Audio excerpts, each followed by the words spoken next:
Olá, eu sou Antenor Luiz Sanches, aluno do último período de Engenharia Ambiental e vou apresentar aqui para vocês o meu trabalho de conclusão de curso.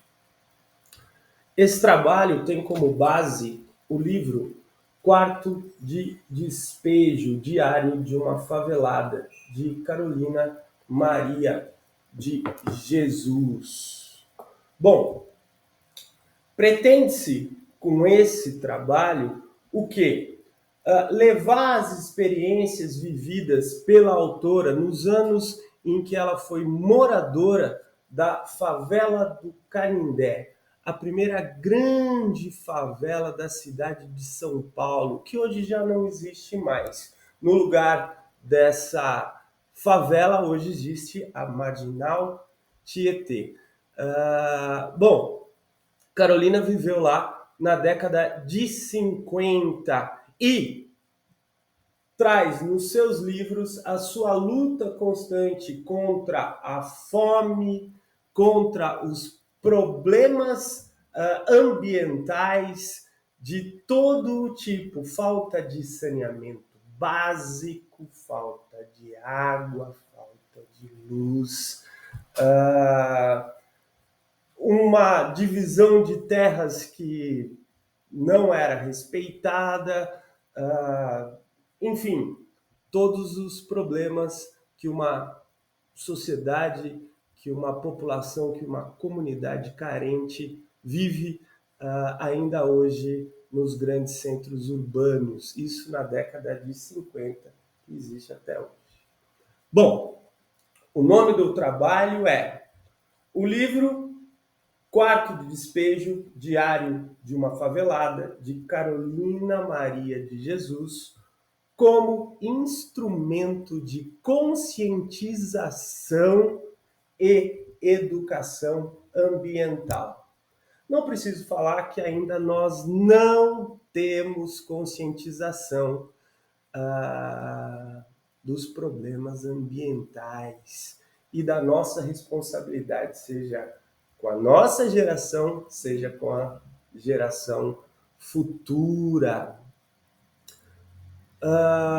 E o relato da Carolina, ele, de uma maneira ou de outra, acaba nos tocando, afetando positivamente. Nós começamos a falar, Nossa Senhora, então isso acontece de fato. Quando a gente tem ali uma certa distância, a gente não consegue ver tudo que acontece nos centros e mais precisamente nas favelas, que são muitas aí no território brasileiro. Bom, então vamos lá. De onde surgiu a favela do Canindé? O governador do estado de São Paulo era Adhemar de Barros, o prefeito Paulo Lauro. A política do governador Adhemar de Barros era: vamos deixar São Paulo, a capital do estado, cada vez mais bonita. Ou seja, vamos jogar fora todos os problemas, já que a gente não consegue resolver. E isso ocasionou o quê? A política de embelezamento da cidade de São Paulo, proposta pelo prefeito Paulo Lauro. Então, a divisão de patrimônio da cidade de São Paulo resolveu pegar aqueles terrenos à margem do rio Tietê, dividir mal e porcamente em lotes de 6 por 20 e entregar àqueles moradores que não tinham onde morar e que ficavam, de uma maneira ou de outra, sujando e enfraquecendo a imagem de São Paulo. Não preciso dizer para vocês que esses lotes divididos pela prefeitura não tinham a mínima condição. Você não tinha esgoto, o esgoto ia para o rio.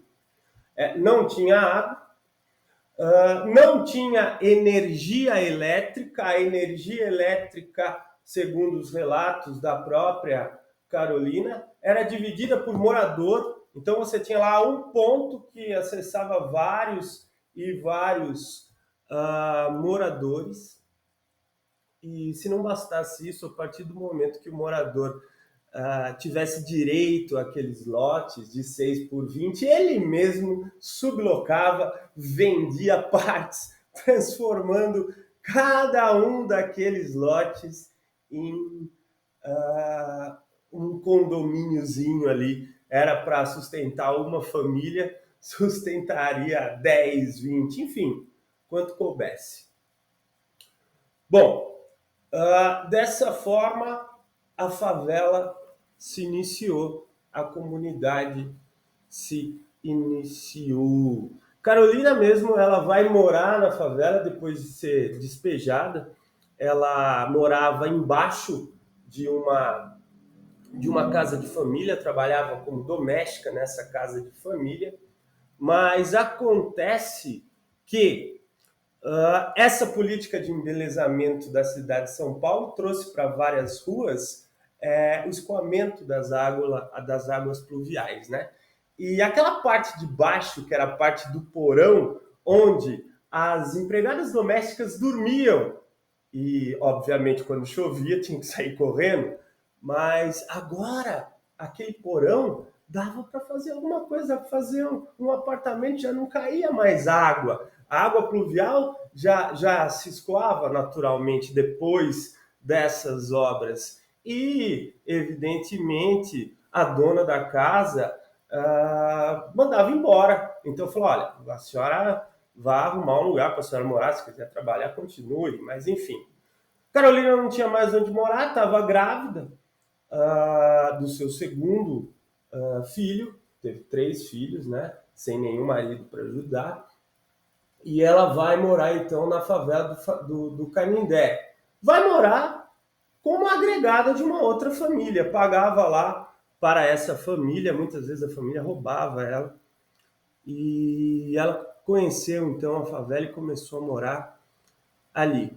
Com o tempo ela consegue pegar sobras de uma obra da reforma de uma igreja e acaba construindo o seu barracãozinho. No livro ela conta que o barracão dela tinha 1,5 m por 1,5 m. Vocês imaginem isso.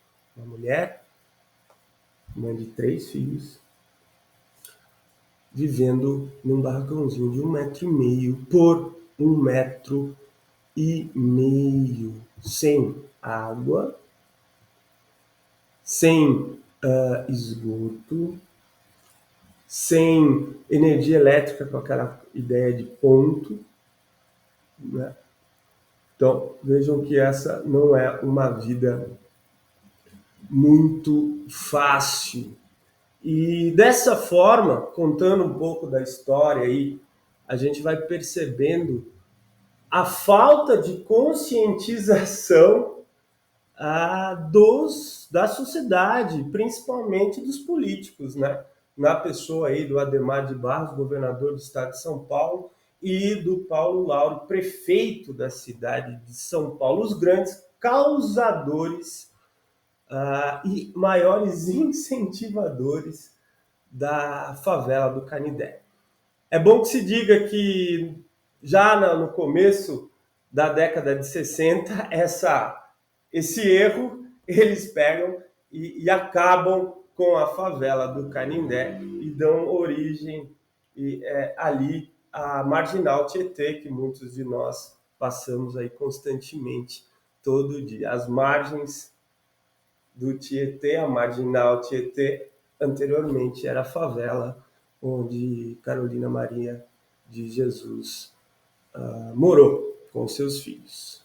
Uma tentativa de mitigar esses problemas ambientais dentro da favela do Canindé, proposta pelo poder público, foi a instalação de uma caixa d'água, veja só, uma caixa d'água para tentar abastecer aquele pessoal. Então, no dia 19 de julho de 1956, a Carolina vai trazer o seu relato.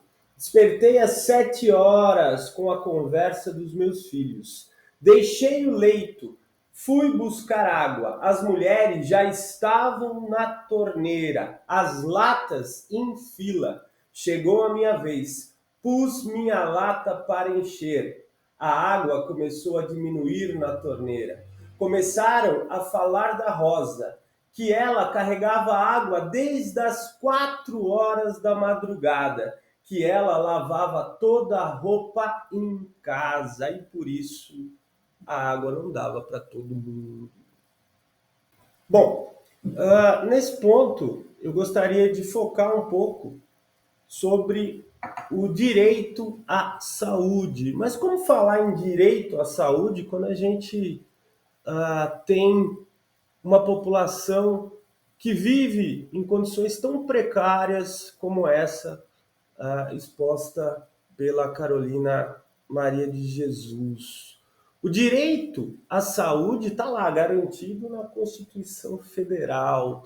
Várias e várias leis também determinam esse direito. Mas, na realidade, o que acontece é algo completamente oposto. Veja, no livro Diário de uma Favelada, O Quarto de Despejo, além da fome, essa busca constante de alimentar os filhos, um dos principais problemas são as deficiências e o acesso à saúde. Por vezes, Carolina vai trazer isso nos seus relatos. Vamos lá. Dia 16 de julho de 1955, ela vai dizer assim: passei o dia indisposta, percebi que estava resfriada, à noite o peito doía-me, comecei a tossir, resolvi não sair à noite para catar papel, tomei melhoral e deitei-me novamente. Bom, nesse ponto, além da constante luta contra a fome, essas dificuldades que a falta de saúde vai proporcionar para ela.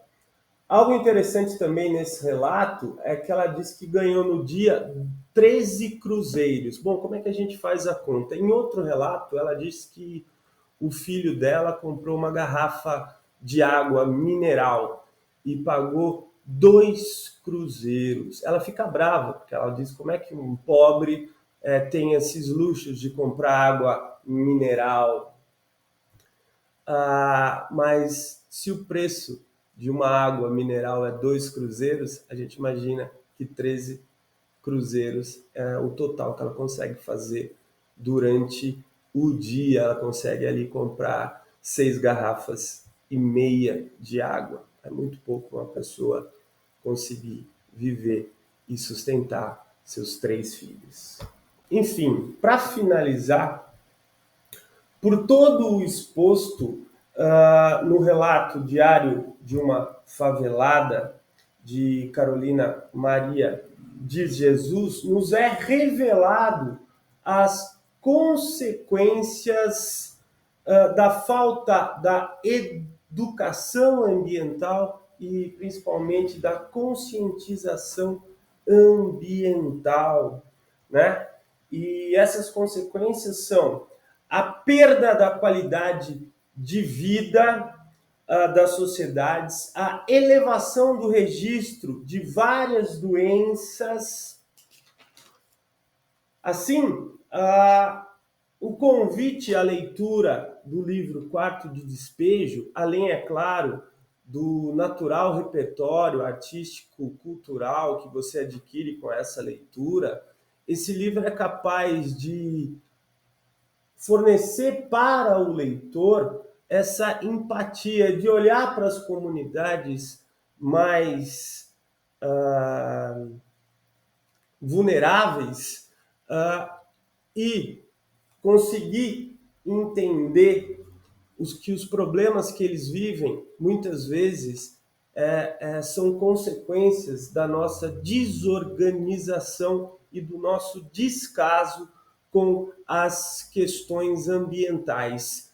O livro Quarto de Despejo pode ser um ótimo instrumento para essa conscientização e educação ambiental. Agradeço e até mais.